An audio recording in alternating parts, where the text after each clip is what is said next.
afimiko basi lelo yo matata eleki balinginde bazwaka mingyo mamoya mabala kaka ba détournement na mibaya baninga Congo. Et ça, on nous laisse entendre que au tika na muto bateau que lui je compa et mené à ibayo kaye ya banzembo banzembo mingi et mené bana victoire za banzembo yo kuma kaye ya kima ayibayo kaye ya banzembo.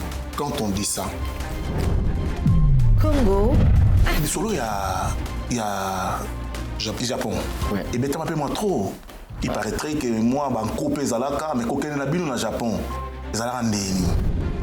Congo.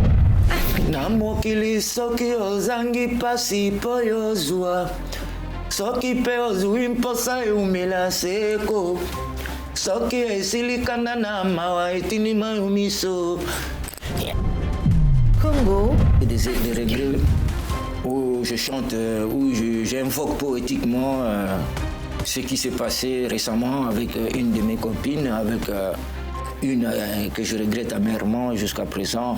J'ai même pas envie d'en avoir regretter ma copine. Oui, bien sûr, attends, c'est nécessaire. Hein. C'est très important cet âge. Congo. Faut bien nyama na kombo nango. Nzembo oyo opesa ngo Redi Amis. Qu'est-ce qui se passe avec Redi Amis? Qu'est-ce que vous avez un problème? Parce que Nzembo yo komango opesa Redi Amis, mais tu n'arrives même pas à citer son nom. Il y a un pesa qui a Redi Amis, mais ayemba te 5 après ya on a yembian. Il y a un problème avec Redi Amis.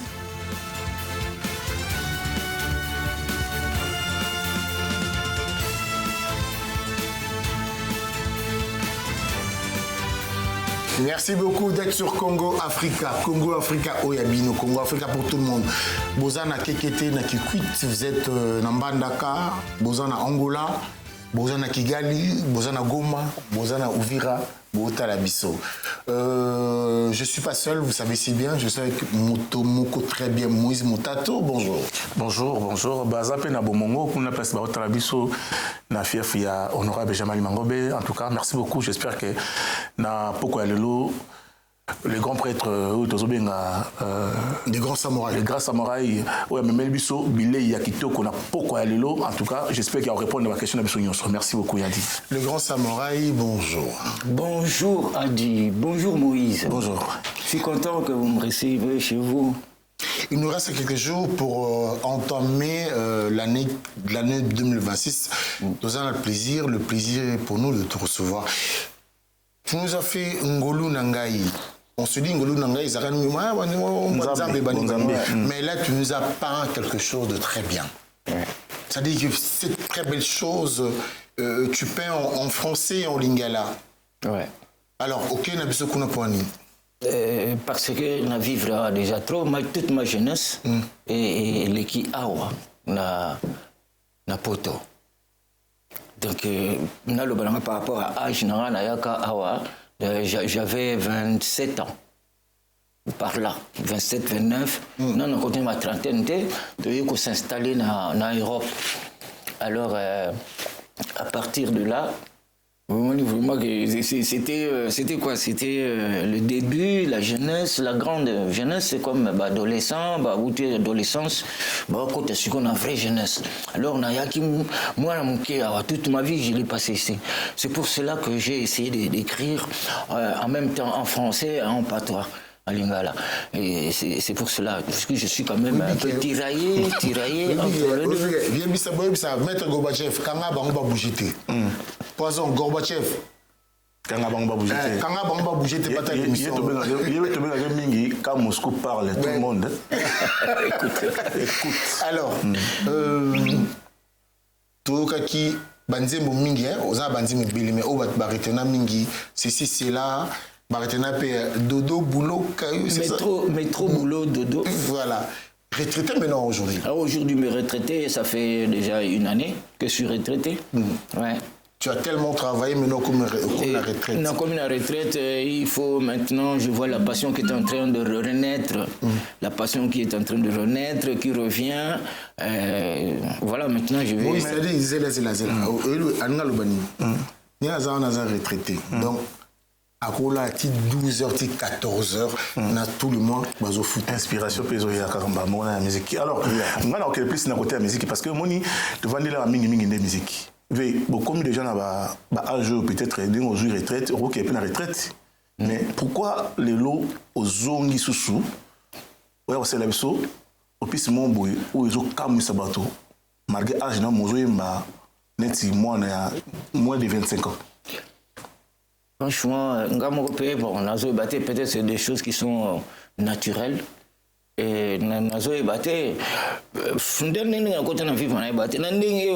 ceci c'est là, ceci tu n'as dit ça succès n'a évité tout hier, nouvelle génération, tout ça. Tilelo, non, bimisa Ngolu Nanga, c'est quelque chose qui s'est endormi, qui se réveille. Ou encore, c'est une graine qui a été poussée, qui a été plantée plutôt, sémée. Et ça doit pousser de toutes les façons. Voilà. Dans moi, je crois que vous me connaissez déjà ce que je suis, l'art, le ceci, c'est l'aide et tout, les chansons. Alors, je crois que c'est la renaissance pour moi, je veux dire. C'est la renaissance ou quelque chose qui renaît dans moi, que je ne sais même pas. Adi Mutazo Ebisanga, ah, Nzembo Wana, Nzembo Nini, oh, tout ça, Mikolo. Ah oui, et vraiment il n'est pas le seul. Moïse Yopé, Moïse Yopé, ou Benanga, ou Lobinanga, mais c'est quoi ça? Et moi-même, je comprends, il y a plein de bateaux, Benga, bon, Ridiana, Chiwara, qu'on a en Suisse, Kamwe, tout le monde est à la. Tout le monde a fait du passé. Tu as quand même obligé, il y a retourné dans la question, il y a jeunesse, parce que. Quand on a orchestre amené dans le coup la Viva la Musica, ils ont blagué. Koko Tanayo déjà ils ont et puis na Papa Wemba au Salinze Monini Oyo ndenge ya d'autres lobawa ils ont cause ami balemi ça tout mais Oyo yebike nzembo ta on a ça qui a marquaki et puis betaki na ndenge mo ke mbezaki d'accord. Non, on comprend bien question. Nabi boy. Déjà jeunesse il faut yeba parce que les loba ba mon analyse ko pas peut-être na ba jeunesse sur les loba ebioté. Jeunesse na yo ya kokota na viva la musique et bozaki na banani et puis nzembo nini yo sala o marka qui vraiment époque na yo que non sur le ki boye ba tiope msapi. Ouais. Lungai na koti na viva en tout cas na yeba ki te so na ko raconter mo lisusu comme moi entraînanga c'est dire na uti grand saiko d'abord. Auti grand saiko est pas vieux Manouakou, coucou vieux Manouakou, Wakou, Pépé Feli. Et c'est là qui orchestre groupe on a bengion orchestre Manouakou Grand Saiko. Grand Saiko wawa. Et tout ça qui n'est pas nzenze coucou à Santé. Et après bon papa vieux Pépé a monique non rythme on a biso to yakanango. Pour na côte ça Nzembo yazo sepela nangote. Donc pour ezaki différent là ya Zaiko. Lui ya sakolinga abeta neti to beta neti Zaiko. Vous comprenez. Mais malheureusement que ma composition il y a biso et ezaki na ligne wanati. D'où après ça biso suspension mon co c'est pour atala susu quel rythme c'est quel style on a bien souvent qu'on récupérer biso. Alors pendant ce temps là on appelle ça biso suspension ils équipés et nini orchestre Viva la Musica et Panzani bakester balongwe c'est-à-dire orchestre Viva Panzani baki etikali sikoyo atamutute parce que bakenaki bamonyonso. Alors ngapi nazana natanga Total, c'était un mercredi à la télé, Total, Vive Panzani. On a le soir, voilà. Donc, la Viva, ils ont d'habitude d'être en victoire mercredi. Bassi au fêlé. On a quitté là. Na yépé, na yégota là. Non? Sérieusement, Viva Bazate. Non, ma mission Bazobeta, mission Moussou. J'ai eu l'occasion de rencontrer Nani. Stella Omo, na guitare, pour ce qui est guitariste Moussoubaké, Gauthier Moukoka, et encore Richacha. Richacha Koutaya qui a baguette, ma bêta, Télémika, Tozotala. Tozotala, petit concert, vraiment, se défendre quoi. Là, se défendre. Si il a fait un concert, il a dit papa, il a dit Nandako. abimi akoti na voiture akenga mpe nalandi boye nakomi nakoti moto aza te namonanga papa afani na salon azobongisa soki nini wana azobongisa babiloko moko boye ti après natoke na porte alors natala mare aye kobima nani ngai ozoluka nini ngai naye oluka papa vanda kuna navandi wana butu wana kaka wana na butu wana navandi ti papa mpe soki azalaki kose débarrasser kose débarbouiller et puis après bon aye tovandi solola uti wapi nini boyeli nini nayebisi voilà naye kosollicité kosollicité oyembaka oui yemba nabandi koyemba tina bandi koyemba binga nayaka mpe na répétition na Vénus na vis-à-vis nayaka kokotaka natalaka bino ere moko lokola mpona bachike nazalaki interné nazalaka na internat ya Kikwit Sacré-Cœur oyo place nasali bachike na ngai nyonso na Kikwit Sacré-Cœur donc nabandi expliqué ye comment voilà, je suis l'ami de Kester et Ménéa, tout ça,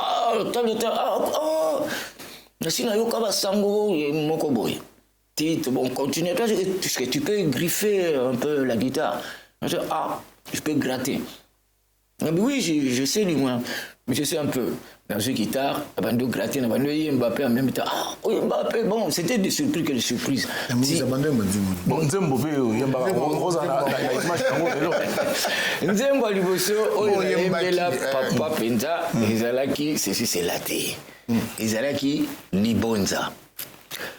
Lelo babenga na sepelisa mondo. Yembeli yango nkoko kabelanga libonza. Nalati butu mobimba elongi ya mwanango. Esekeli ya milote kanda nyonso mpe kosila o. Inki mambu kadonanga ya somya libota mapanya Vincent bakoma jaloux pona zuwaye.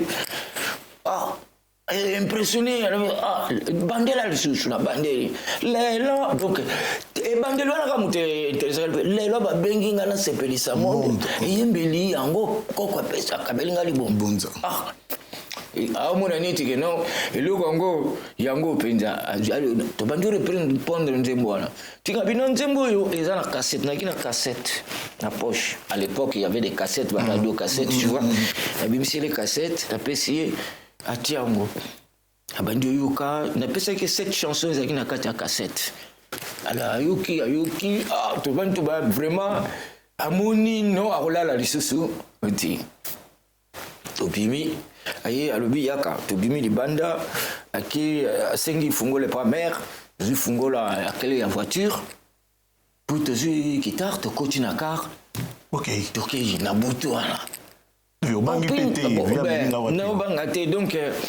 soki ezalaka malere batelefone tolingo obengaka ping-pong yaka tozali na nani yaka tolandi ye na kitambo tolandi ye tomoni ping nini susu te toki tozala makambo osolola ping akoti na kati biso na bandi oyemba Nzembo nanga bietala Nzembo oyo ceci cela yango oyo apesa yo mutu apesa komona ceci cela nga mona obenga ngo Sumanishe parenthèse il a dit donc Nzembo ceci cela mutu apesa komona ngo eza papa wema malgré ça Nzembo na oyaki na titre msusu na yaki na titre Sumanishe. Alors tellement que bolingo ya ceci cela bolingo ceci cela ça va revenir incessamment alors bi ceci cela c'est qui ceci cela ezaki un petit titre ezaki nani ceci cela oui il y a une fille quoi une fille bon tous avons tant en un internat alors comment il peut fiancé nangai malheureusement qu'on n'est pas arrivé à bout voilà et bon ayoki na bandu ye manze mwana ko banda kitambo ti ezosi la teti matonge to ke n'est pas ya colonel Jagger abimenza mola ki mulai ya lo benze ki mulai c'est là tinga bimbe bon tukati toki Jagger to leki toki na lokola ma e pa FJO to koti na butu na kaka ati cassette to bando yoka ebika na butu to so mona ngone timo parce que toza na coin na biso bandi oyoka ti ayebisi ping pong meka na gratte mponga moko mpe na grataka yango na aobeta mpena maso ekomi na libongo bato nyonso tike na maboko na bandi tobandi nzembo yango tobandi nzembo yango sini toyoki kosala libonza après libonza lisusu ayoki kosala nzembo wana ozia tosalaki 3 chansons comme ça na journée wana vraiment na butu wana ti presque kokotela ngai nyonso yango wana. Alors mais na ceci c'est là, je sais que Léla il m'écoute là où il est Papi Boka tofanda na Papi Boka totoka ceci c'est là patati patata mais na ibandeli na kati na soka mais rien à dire. C'était quoi en fait? Pour au bandit awa après na kati au changé, na souk au changé, c'était quoi? C'est-à-dire que plein d'idées. Plein de déceptions aussi, hein, c'est ça qui est. C'est ça là qui est.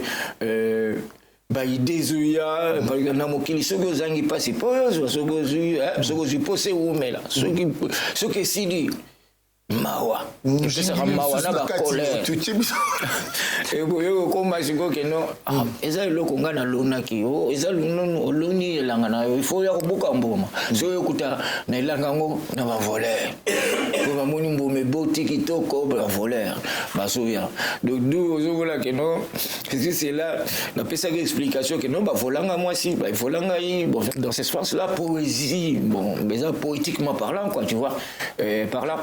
Donc il y a patati patata. Patati patata penda parce que bolingo pesa ki patati patata. Donc Coco tantôt basemeki, tantôt maman, tantôt papa, tantôt yo ba pekisaka yo et pas ya papa, tantôt pas ya maman.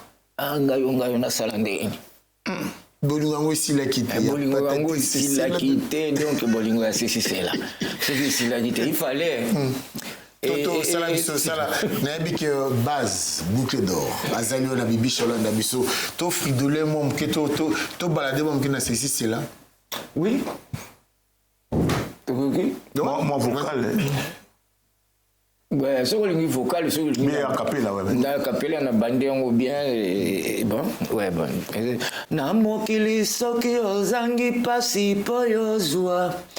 Soki pe ozwi mposa eumela seko soki esilikanda na mawa etinima yo miso yango nazingami na susi yango nazingami na susi mpona ya pangu ya nini azali fololo engengaka na golgota nalonaki ke soki mokolo mosusu nga nazongi nakuta yango ebimisa nkeni ya malasi nanyabuki yango oliba ya kozongisela ngai yango mpe bakende nango kandengwana nanyamemi yango nakotungisa moto moko te kumbele à jamais si je savais ça c'est que tala mambo petina nazinga minama na komi très soucieux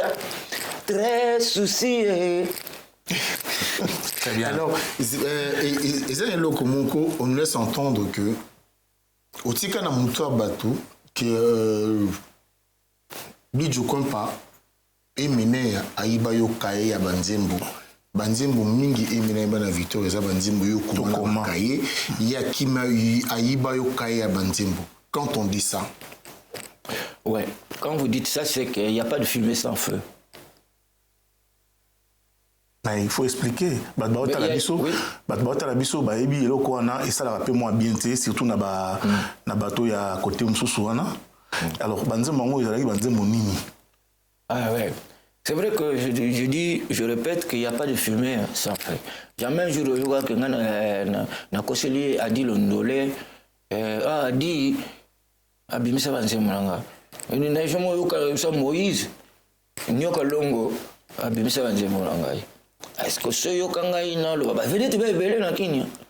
Hein? Au peut pas ça la succès, au peut pas avoir danse. Est-ce que yoka ngai na otanga ba kombo na ba? Hein? Pourquoi? Parce qu'il n'y a pas de fumée sans feu. Kester, c'est un mec, c'est mon mec à moi. son gars avec qui on a partagé même sous vêtements. Ah ouais? Pour toujours autant un internat. Ça, c'est mon lit. Et là, c'est le lit de Kester. Gauthier Kamachi, des témoins. Gauthier Kamachi, Isamba Maya Koko. Et Bango, non, c'est un ami à moi. On dirait, présage, je ne sais pas où encore, les destin ou encore, je ne sais pas comment on s'est rencontrés. La Kanate Ninité, dans 3e littéraire. Alors, il y a Yimbaka, on a Yimba, mais il y a Yimbaka, il n'y a pas évité qu'il y a Yimba. Mais tout ça, tu vas à la place. Mais dans le soir, tu vois, la tendance, il y a soir avant Moula, de 19h, l'internat, les gens chantent, Miso Bazo, Bao Solana Bango, Miso Bao Savakebo. Et nous, on avait cette habitude-là de chanter des chansons, surtout, il y a Empire Bakuba, il y a Pepe Kale, il y a Banzé Mwasaiko. On était du moins branchés dans le ceux qui avant tout là vraiment tout yemba banzemboana et en même temps ngai na zako yemba banzembona na oyembele banzembona nga et ba tu peux va souffler nga ba yo ba teye ya za mise c'est pendant na ki kuitide na ki kuit cité to biso za en face to ya ki en fait na ngambo ki kuit sa kekele za na ngambo na ngambo mai kwilu. Ça, c'est le Quil, on traverse un Quil. Si on traverse ce côté, il y a une cité, qui quitte cité. Alors lui, déjà, dans quitte cité... Star déjà. Et ça, star déjà. Il y a un groupe, il y a Basango, Basala, comme les anges noirs. Alors, il y a Zarobeta, qu'on a sans le savoir. Ngaï, l'air naïe, Betringa Masolo, Camarana, Gauthier Kamasi, on va te Betringa Masolo, Sax Mungulu. On va si l'air va nous quand on peut te soyemba période muso se trouve qu'il y a une étude des là toqué dans la classe. Vous avez dit tout le temps banzembongo moi dit 30 moi déjà aux hommes en Gonda di Kando Ndembela attends doucement Afimiko même Afimiko non Zela Olobi makambo belé memba mumbang toke malembe neti banzembo neti nzembo ni oye bima déjà Dikando mona kini ouais OK Ngonda OK Ndakandele OK Afimiko. Mais c'est ça le problème. Je sais que parce que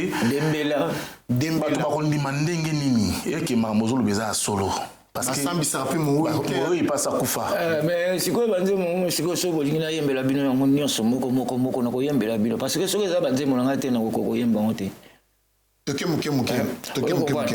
C'était pour être celui banze mo net Afimiko. Afimiko mwana ya roi. Oh, mwana ya sa majesté, Afimiko, zalama yele, na la vie à l'eloyo. Afimiko, basia l'eloyo, matata eleki, balininde bazwa kamingyo, mamo ya mabala, kaka ba détournement na miba ya baninga. Mwana Afimiko. Après toke, na miba Dikando. Kobota to kobota mpasi pe bisengo ba evala na bablela bisengo ba evala na mawa bambangi boyo kakae Dikando mwana kini kuna musika yozali ngaya wanazali seko banza mabanzo manga nyonso epai na yo papa pongi na zuwa teo na sala ndenge nini poto kutana na zuwa falanga wapi Dikando na komisa loko tuna banga Ngonda kubanga kateo yebisanga soki bolingo esili nakanga bisaka nazonga na mboka epai babotu bamonamu ezalaki bolingo ya la joie bolingo tobandi ntango toza bana mike botuna bapapa bamama mpe baleki nasala nini anga makila mabe nalonaki elanga ya levango botika ninga na récolter la tempête. Je t'en prie. Yakato Yamanaro, Baninga, Baine Ininga. Mais tant à Yemba qui Nalingina, Basaki, moi c'est à Sali Bonzobae, Bakobenga Nagato, Bakolimbi Sakae, Pona Moni Kolinga, Ezali Midele Mingi Yo. Basusu pona mosolo basusu pona damuna eva hey moi c'est encore ça kolinga ne longi pena confiance kitoko na ye la kisi ezaleli na yete nazuli kula ya moto na motema nanga yoyo pona boya kiko tosa mibeko ya banzambe bakotia ntenga bravo mais nalobia mais tant à Yemba qui en tant que frère vous avez eu à parler, vous avez un arrangement quand même. Non, au moment où lui faisait ça, moi j'étais encore à l'internat parce que on a doublé à qui 6e. Il a eu diplôme avant, bon, pour tout ce qui est classe, il a eu diplôme année, on a raté. On a doublé classe. Et on a université, on a 6e. Enfin, on a changé littéraire, comme une pédagogique. Alors, il est assis ici. À Longwe, à la première, ailleurs quand on a vécu, on a dans classe. Mais tant que vous avez alors les réseaux ça on a dans l'internat. Mais beaucoup de temps quand même vous mais to kutani penanute pour ça une année na écoute année après une année. Na yi na ba répétition na kotipe à moninga to sololi to kutani mais aucun état de reconnaissance. Mais alors, au moment où il est là, j'espère que vous comprendre que Banzembo a eu un dossier. Malgré moi, il n'est pas là. Non, puis lui le dit, hein, les gens se pourront contredire. Exactement. Malobanese évangile, on ne sait jamais, il y aura le gens peut-être qui vont contredire. Même Batubazan, c'est un grand témoin, malgré qu'il ne peut pas témoigner contre son frère, mais il ne peut même pas témoigner parce que Jolie Mouto, Azoabiso, l'orchestre, c'est grâce à Jolie, l'herbe l'internat, ah, qu'est-ce que c'est non, un chanteur Moko Akimi. Moko Longwe comme on est Tabaro, Jean Tabaro, coucou Jean Tabaro. Akoimba ténor, ne tu vas pas wemba. Alors l'air à Longwe accueille à côté un orchestre, un groupe concurrentiel, rival. Il y a Anges Noirs, les Anges Noirs, comme on a dit, Chichi Choc, les Chichi Choc. À l'époque, il y avait que des articles pluriels, les Chichi Choc, les Anges Noirs, les Joe. C'était des groupes comme ça. À la compare, quand on salit ceci, c'est là. Au CSC, c'est là, au Fandi. Mais, Zaki na ibimi, Aziz a ibimi, Mejengo ibimi, Paris Match ibimi. Je parle d'Espérance, je parle de Stino, je parle de Reddy, je parle de Luciana. Ils ont fait de tubes. Pendant tout ce temps-là, tant bon, yo, Fanegana, c'est là, ou bien ça qui était pris. À cette époque-là, mais je vous dis, normal, Nazala qui est présent. Parce que l'air, on bimisa, banze mon auto tangi. Parce que yo, banze mon landi, c'est là. C'est ça succès avant. Après, on attend, l'organiso bima. Yo, ça, total en garabo. Tenga, on appelle ça là. Kawaii. Je vous présente un examen. Ce album nanga liboso, on japonais, je vous présente un examen de Bouloukout. Mona kawaii nzembo par exemple kawaii ezala nkanda pona kawaii mitema mikobeta mbangu na yebite ebandeli ya bolingo oh ma belle na yebite ndela nini nalanda yo ko baninga baponela ngayo ebandeli ya bolingo senzela ya libala Parlons, merci beaucoup. Parlons du Japon parce que les Solons au Japon peut vraiment trop mettre Gorbatchev présent, j'espère, en ce moment-là. Lorsque Moscou parle, donc tout le monde Poutine, on prend un coup qui reste calme. Les Solons, il y a Japon. Et bien, tu m'appelles trop. Il paraîtrait que moi, je suis Zalaka, mais je suis au Japon. Zalaka Ndeni. Voilà. Quand on a vu ça au Japon, ils ont dit que le Pékin. Et donc, Bandi Nakin, donc, l'ambassade, Bazaro, il y a un concert na vis-à-vis ambassade du Japon. C'est dit, moi, c'est là déjà, il y a un des succès dans le Japon. Alors, on a revu, on a broché les Bima, revu, hit parade, les Bima, livre, parlant de musique. Les autres au Japon, ils ont dit na hit parade au Japon. Papa, chaque mercredi, on lui amenait du courrier qui venait du Japon.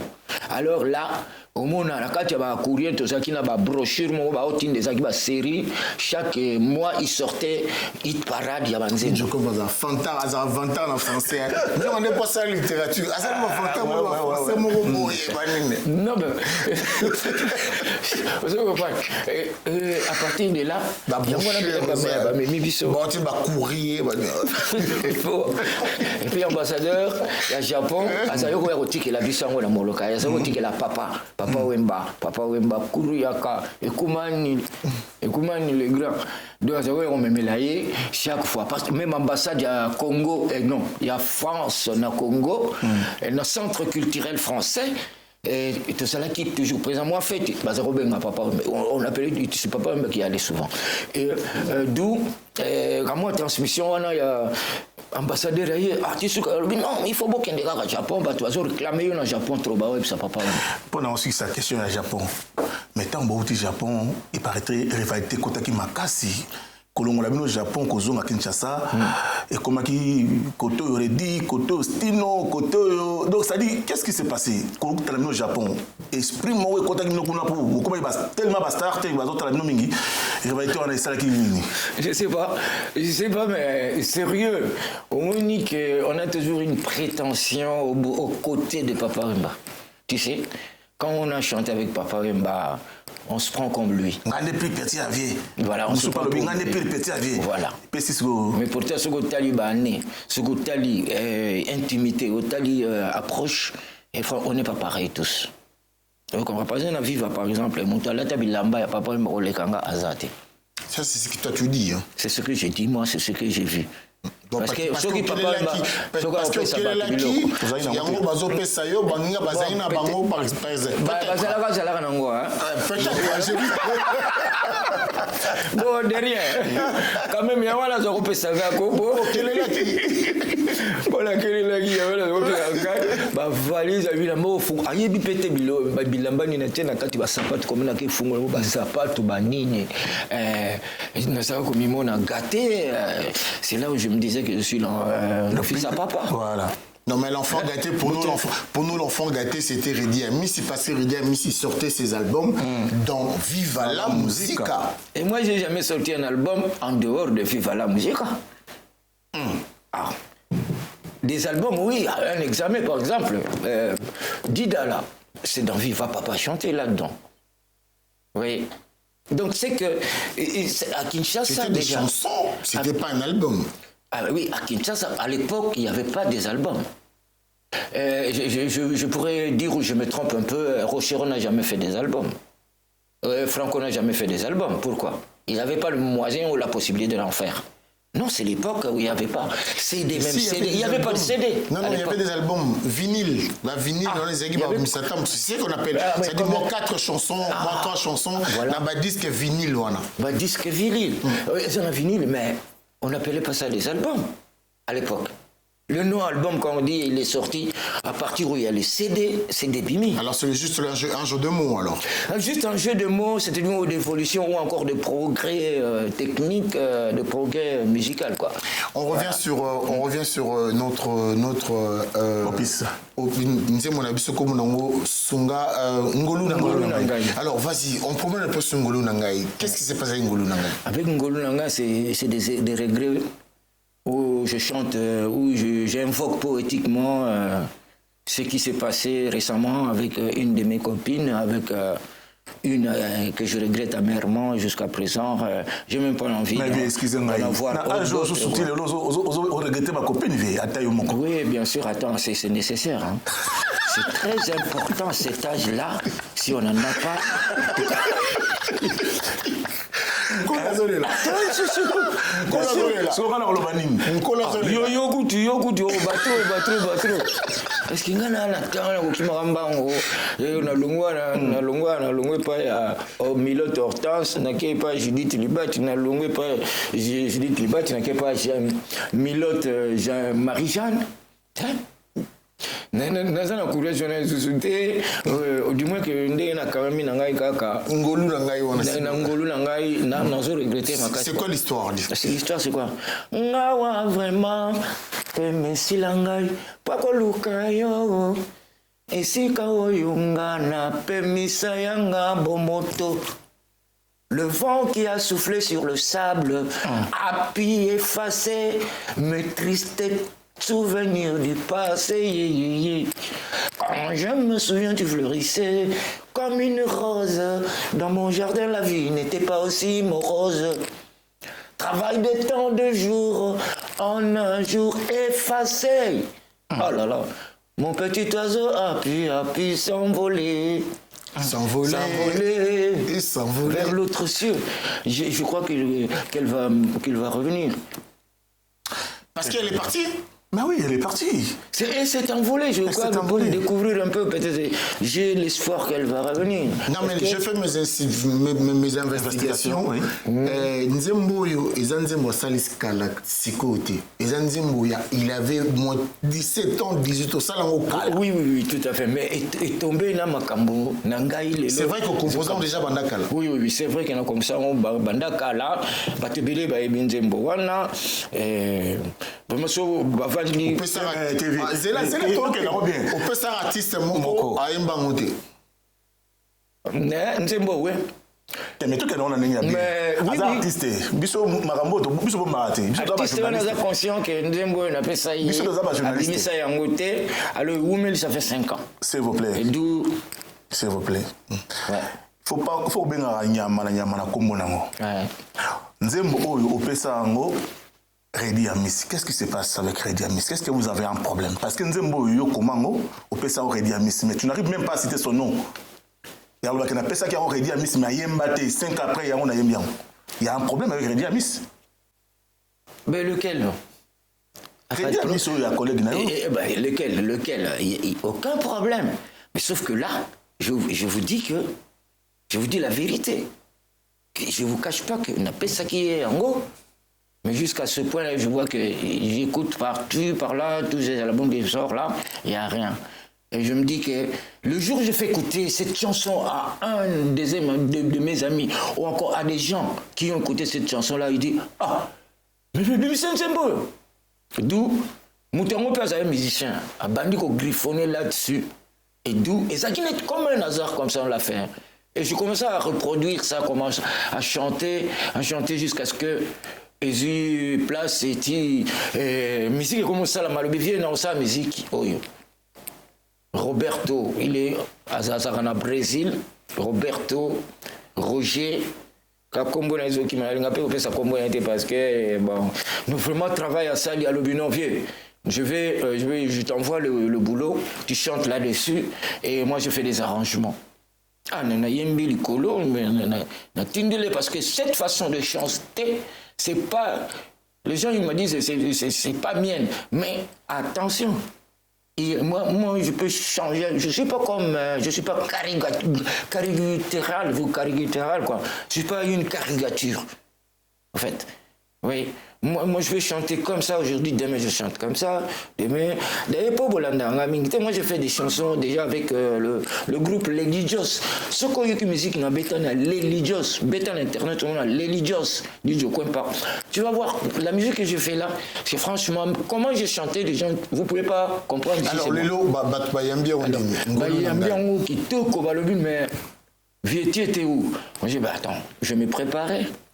On se prépare, j'étais là en train de préparer. Heureusement que je suis tombé aux mains de bons artistes, des gens qui savent travailler, qui me comprennent, qui ont dit vieux Makwandumbu, vieux Et le gros sali. Donc, la salle 4 chansons na non, quelqu'un on dit non, mi balé déjà. Oyo mi balé, quelle idée? Quelle idée peut zanti mokoza carton li sur quelle idée? Bato ba koma koloba ma bena kombo na yo na koma koko tela yo na koma ko défendre yo. Voilà accent. Moi, je suis comme musique et comme accent. Comment on peut consommer ça? Là, c'est tout justement un clip pour un flash extrêmement waki Dembo Wembo. Merci beaucoup. Et aussi du Sango, je crois la semaine prochaine. Dembo Wembo, moi c'est mon défaut. Moi c'est mon défaut. Ouais, vraiment, je la remercie comme toi aussi. Je peux promettre que ça le clip. Il y a quelle idée? Donc ça l'a toujours bien, ça avance et puis vraiment c'est pas du tout bateau, j'ai beaucoup de fils Ridjana Tiwara petit nanga Miss Nago petit nanga Pisco Prada Dido Biaka Presse aujourd'hui les gens qui nous regardent comprendre que reprendre qu'à produit parce que nous topé ça qui a boy Koyembango que tu ne veux même pas citer son nom à sa collègue nayo tant il y a au monde que opis nzembo yebimi à mon ma bête parce que topé ça qui c'est-à-dire que parce que au contraire nous qui maman bango aux autres la ma clarté mais ngai pena omoni na makambo ya musique comme ça si ezaka esprit kaka soki omoni eloko wana bayeba ye kotia ngo wana même banzembo mosusu omona oyeba te ke non bato balobi nzembo eza bien salango les gens moto asonga na kosalela nzembo na kosalela nzembo oyo ocomprendre olingi ka nzembo pourquoi tosala oyo alobi te ngai oyo pourtant naza na 4 chansons lui il a choisi cette chanson là d'où nalobi bon c'est pas moi, c'est... Je suis avec Sam Chitou et dans mon esprit, je suis avec Sam Chitou. Che Guevara est l'homme de 100 ans. Alors, Lelo, bazo considéré comme musicien pour la salle. C'est-à-dire que DJ Kom par Nzembo, mais au Betty Olympia, au Betty Arena, au Betty Stade de France. Donc aujourd'hui, l'art, la musique, elle est maintenant résumée juste par rapport aux salles. Qu'est-ce que tu en penses? Mais c'est ça qui est regrettable. C'est regrettable. Parce que Franco, Rochero, à Beta Olympia, combien de jours à Beta est-ce que... Oyo Karango Namatoi? Bah oui, tu vois Banzima Rocho. Le spectacle, ce que l'image là. Est-ce que tu as envie de regarder ça encore? Non. Vous avez envie de koyoka nzembo. C'est pas le stade. C'est pas. Biso beta combien de stades? Biso. Na Discord, na États-Unis, tu beta na stade, na Discord. Na États-Unis, à New York, Manhattan, Vancouver, Calgary. Tout beta na stade. Est-ce que vous avez déjà vu ça? Si on a besoin de solo, on est le Kuta. On a Japon, par exemple, en Japon, Maître Gorbatchev, Poutine. Comment confondre? Poison. Vraiment. Poison Gorbatchev. Tu n'as pas Japon, tu as une bêta. Mais sur Internet, tu as vive la musique au Japon, au monde. Ebimi. Vive la musique na Sultanat d'Oman. Tu as un Sultanat d'Oman na Golfe Persique. Basalouane Tobeta, Ndenge Tonda, Tobeta na Badikasi, Tobeta na Kisasa. 2 concerts successivement na Stade Rennes Street. Ba fanatique na biso ba petio ba sala succès lelo. Ba fanatique biso za ba wenge. Ba ola na biso partout. Tu connais pas comment résumer bien na stade wana. Comment tu trouves ça? Mais moi je trouve ça un peu regrettable, c'est ce que j'ai dit, qui reste fapigé dans makambo ya stade. Il y a stade. Quand je joue au métal stade, vous avez joué au stade, mais c'est les changements qui comptent. Banzembo ni tozo linga yango me batsaka. Yango ben dans la stade. banzembo wana te yango monte ebendi ba stade mais soki nzembo mosusu eza lisusu te année prochaine ya kobenda lisusu na stade et stade ekosalama te eza nzembo moto ebendi stade. Pour clôturer, j'ai une question. Okay, vas-y. Alors, comment on a makambo tout le biso ba concert bobeti na papa mais bino partout. Mais koyoka collègue na yo Marai na ba sorti numéro salaki par rapport je crois aux au courant nango. Bino itake bana vive la musique boyamba ki on nini parce que aujourd'hui il faut qu'on dise les choses telles qu'elles est tout petit rabat na mnote parce que papa même basala bino boza lelo alors koyoka maloba wana lobaki bozo ki on nini. Ouais, franchement, on n'était pas content parce que on dirait il est ignorant. Papa Wemba a commencé à chanter avant même que nous venions dans la musique. Vous comprenez? Si on peut vraiment reculer, revenir Toben Dabeli jusqu'à Zaiko, l'air Bandaki, Paulina. Yeah, Paulina. Di Paulina, yey, ela konini etina kangana nzoto na yo, potena lula yo, yey, oh, baksa wana, nuance, ya papa Wemba. Et ça qui est étrange par rapport à tous les ignorants. C'est ça. Pour ceux qui ont matisé dans sa ikoyo comme ça, Amazon, yey, voilà, il suffit, ça progresse. Nan kutu. Biso toyete, tozo bangembo ya papa. L'air Wemba na il suffit. Sortir il suffit. Moi j'étais là, na Blanche. Na Maison Blanche. Aujourd'hui, vient de Nazo. C'est la Maison Blanche ou carte blanche? Non, carte blanche peut aller. Oh, c'est quand même basé le roi na Kasavubu. Ouais. Donc, na Lopori, na Baraba Lopori, Kasavubu. Voilà. Et ça, vraiment, quand même, c'est le roi personnel. La Maison Blanche, il suffit le coller. Et bimi. Mais ce que tali aux hommes qui sont dans Zaïko, on a 6. Au bout de la Mbea, au bout de la Elusam, au bout de la Chuchuna, Chuchuna. Nakomi kobanga keva, nakomi kolenga tuna tina, na lobela ya, oh mon amour, yoka gamme nenge ko changer. Na pesi yo motema pe bolingo shusuna, zangano yanga ina yo, pardon.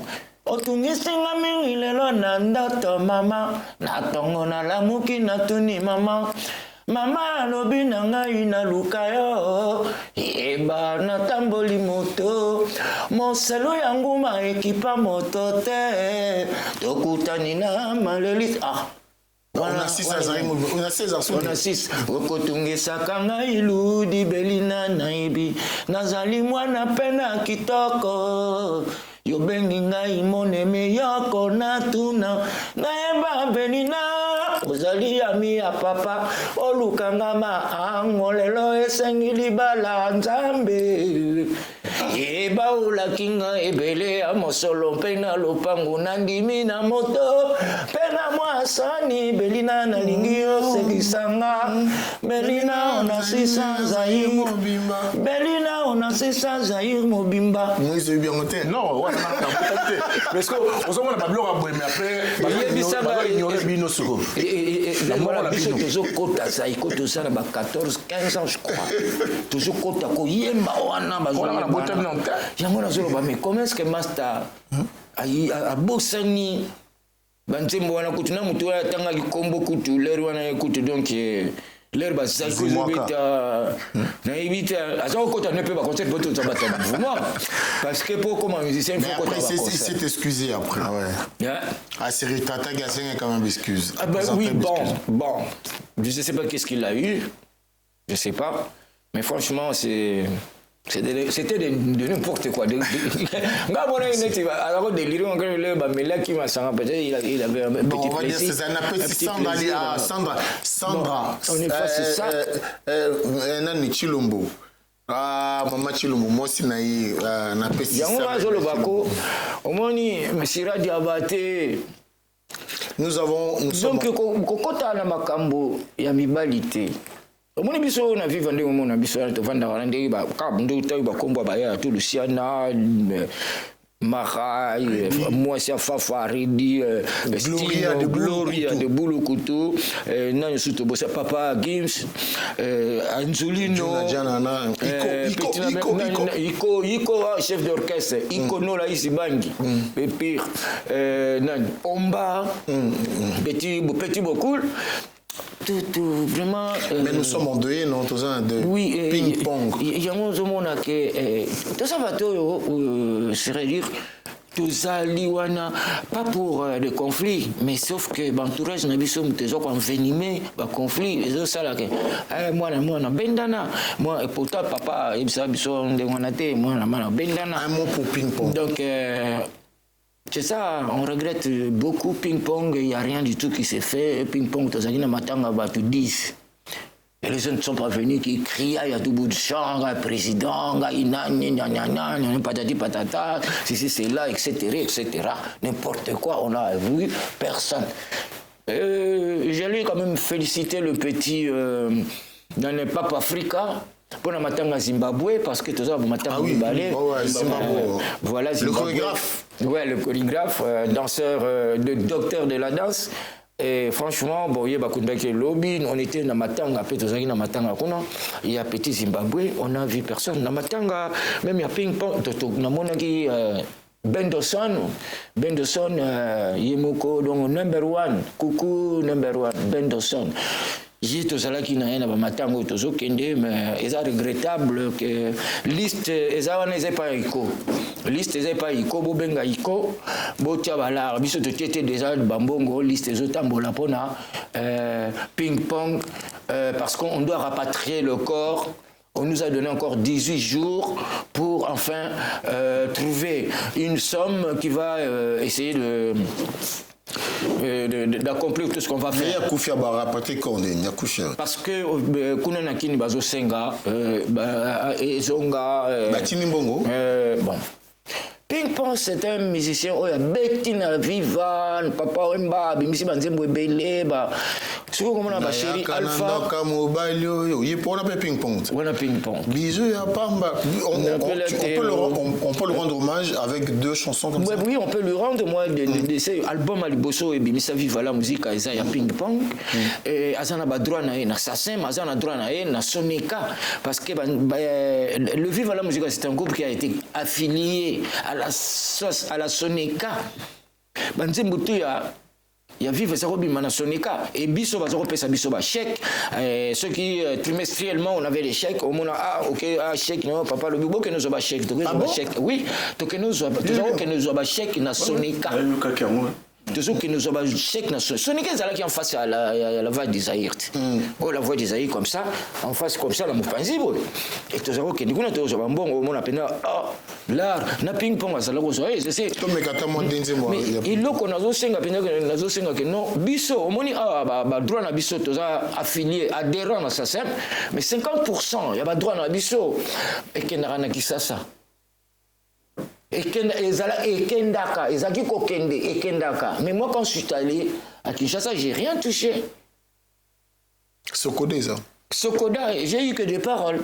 Je me suis affilié, aux affiliés, affilié-toi. Je me suis affilié. Même ils m'ont demandé de faire des bulletins de déclaration, je les ai faits, et puis voilà. Mais jusqu'à présent, je n'ai pas touché. Toujours clôturé mission, toujours chuté. Hommage, il y a ping-pong. C'est regrettable. Une chanson, ping-pong. Ping-pong, père son âme, ping-pong, chef Nabiso, Chimpanga, Oeto, jeu de dés, jeu de table. À jouer. C'est pas vrai. Ezalaki mokolo moko moteme tumisaki nga mingi mpona ya. Ezalaki mokolo namonaki yo moteme tumisaki nga mingi mpona ya. Tosala connaissance toyebana tobalanga sango etikala se ya solo. anga nazwaka yo lokola bebe oyo ayebi nanu mabe na malamu te kobondela nga nalingaka te tika nayebisa bato bayeba lizwi ngai o nalingaka te lelo nalingi yo ce serait chaud nga na jure la main dans la main la paix sur mon cœur basusi ya bomwana nalapa na kolonga na mwasi akenda ntango deuxième nzembo par exemple molili elongwe na mboka ntango yango oyo ekotanawa ndeko ya makambo mona mikoksona nakolela wa nakonzemba na mawa nakolela wa se na mawa di papa merci beaucoup Lidio na jania wa lokola mbonge na ebaleo nakotepatepa nakoluka esika na sema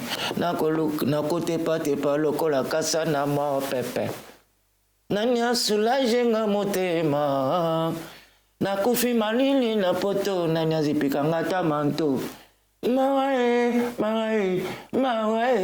oh.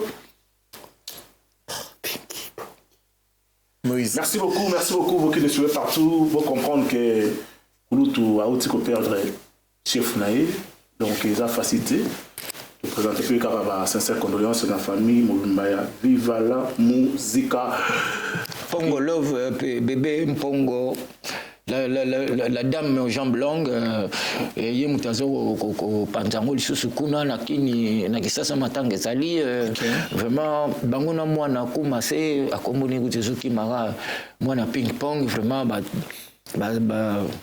bazo sala quelque chose kuna ouais on attend jusqu'à ce que réponse ya kune kuya awape na féliciter lisusu ambassadeur na biso nani Benjamin Emile Kasongo na féliciter parce que il a quand même essayé de nous appeler tous en rendez-vous au Koutanaï pour que qu'il essaye un peu de trouver une solution. Akoufi na foyer c'est vrai? Ouais Akoufi kuna et puis bon pesi biso sur 18 jours surtout limite rapatrié en gros quoi. Ce qui ça c'est une mongo adieu salemba. Ce qui a débloqué mongo ping pong et ça na caisse il y a Soneka. C'est un artiste qui a beaucoup fait Mukajiwani, Fonoyami, Kufukutanu. Je crois que Badrana Yezalika. Ce que ça te donne, essayer de faire quelque chose, de nous rendre. On va s'investir. Cet hommage-là. Franchement, c'est triste. Hein? C'est triste. Merci beaucoup. Nous comprenons votre émotion. Rodrigue Lutonda Dio, Moninga Nangai, Topesimbotena, Vasco Tsumu, Alain Benza, et surtout, n'oubliez pas que nous avons fait de l'année Sensa Pazako, Kosala Maramamini, na RDC, na directeur général naye Junior Mat en tout cas, Bokende Kosarole, Bino Kosarole, non fonctionnaire à l'État, Bokende na Sensa parce que ils ont pour Nabino Topesi Binombote rester scotché surtout na Congo Africa, Merte Gorbatchev ou Batubinara Erionso, Poutine. Lorsque Poutine parle, tout le monde reste tranquille et écoute. Maman Nabiso. Camarade na Bibis Bouche. Bibis BBC Babi, il y a un bureau. Donc, base, pardon. Depuis ce moment de Lozali, Gislain Likaka et Guilhem Ampouya. En tout cas, merci pour l'enraï. Oui, vraiment merci à tout le monde. Moi, je remercierai souvent parce que chaque dimanche, nous avons une église. C'est ce qu'il y a Moïse, il y a raté. Attends, mon érine a Château Rouge. Un Château Rouge, voilà. Au moins, église Saint-Bernard. Ouais, mais c'est là où on est catholique, on a ensemble la catholique, d'où par le passage, je vais saluer monsieur l'abbé Robert Pembele. Abbé Robert Pembele. Mais vous savez, sur l'abbé Nanga, il est Noël Makengo, monsieur l'abbé l'aumônier. Noël Mpati a refêté anniversaire le 25 ans. Noël Mpati, monsieur l'abbé, a ça aumônier. Et puis en plus, toujours, il sont curé, il y a Paris, pendant Saint-Bernard, toujours curé à Paris, il y a Congolais, Quinois, Constant, comme monsieur l'abbé Constant. D'où na passage au Ghana, nous continuons à saluer Hugues Massimango, Monsieur l'abbé Eric Machako, Monsieur l'abbé Arthur, Monsieur l'abbé Norbert, Robert, entre autres dames, Lomami plus belle, Brigitte Engundu, coucou, bisous ma belle. Et puis vraiment on sent vraiment beaucoup consommer la chanson là ngolo nangai s'envoler. Ngolo s'envoler d'où le 7 mars tout ça vraiment un événement munene. Il y a na mars ça sera toujours pour na basi oyabiso basi na biso fêtera toujours Nicole Batafé Nicole Baté formation l'organisation wana et vous en noisi le noisi sec et vous allez wana autokoko kutana le 7 mars donc ezali karaoké to les musiciens belé to les kawana na sécurité toujours na Poutine tout ça na poison Gorbatchev donc Poutine n'apporte donc Ridjana Chiwara, Jean-Paul Matadi na Belgique, Brigitte Engundu, ma belle, bisous.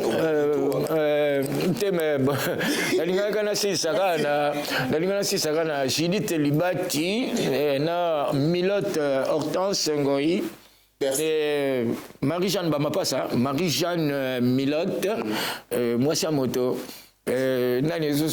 Tigalika petite sœur nangai oyo na bengaka Noëlla et à sa repitre dans l'église et il y a encore petite il y a souka yo petite yo nous il y a ça la buffet Marceline Kassongo Marceline donc ba wana pene donc boya l'église ko dimanche Herman Lekileki Herman akoyamba bino na porte. Merci vraiment de tout cœur public Bolanda Mikolo yo petite sœur na biso be bibi Chazana bibi na nièce na BBC. Merci beaucoup. BBC o Nzongo. Merci beaucoup. Petit Mazamoun tout ça makambo Mikolo. Coucou, nous sommes très heureux à Koyambo na chaîne Nabiso Congo Africa où prophète Belz Manzambi a fait surtout les Awa chaque jour Sogozana makambo ya koloba ko hésiter bien Nabiso. Nous vous appelons le 14 février kuna na Saint-Valentin oyo Adi Londolé na Tomitine Makenzaba ça organisé en tout cas bozangate bobenga biso pona ba table bo réserver ba table. Boyimini to sala chaque année donc Saint-Valentin mbaloyo to yefisi bino boya ebele to lobite eza na mode de vite yaka nengo yaka kolata pe la to lingi eza te ko to lata ba ne to lata ba couleur wana ezati en tout cas to bengi bino zwa molonga ina yo le 14 kotika te Saint-Valentin mbalo soko yete seki ozaka yo moko. Merci. Merci beaucoup. Le 14 février, c'est un samedi. Le 14 février 2026, ça sera à Champigny. C'est pour les amoureux, avec les amoureux. Et nous allons célébrer l'amour. Célibataire, tu peux aussi venir. On ne sait jamais. Amoureux, amoureuse, pourquoi pas.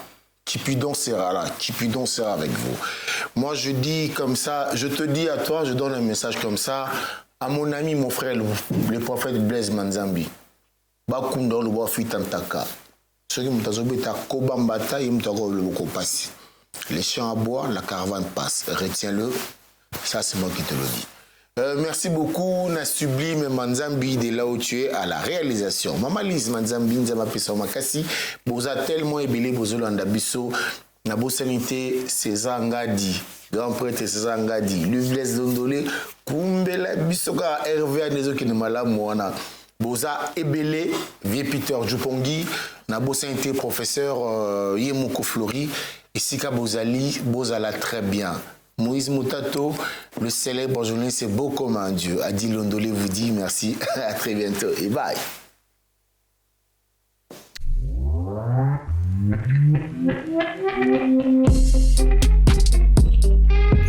Paris Paris, vivez un réveillon 2026 inoubliable. La communauté des assemblées chrétiennes Voici l'homme organise un réveillon inoubliable. La veillée de prière se passera ici à l'hôtel Novotel. Le 31 décembre 2025 de 20h à 6h, placé sous le thème puissant Le Jubilé, tiré de Lévitique 25:10, avec comme orateur principal le pasteur Timothée Salazakou, le descendant de Voici l'homme. On aura une nuit de prière de délivrance.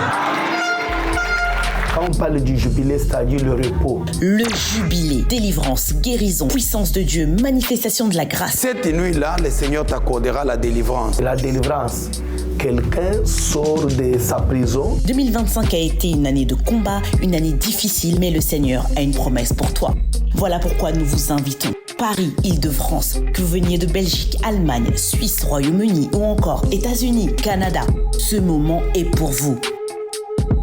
À l'hôtel Novotel, Paris, porte de Bagnolet, 1 avenue de la République, 93.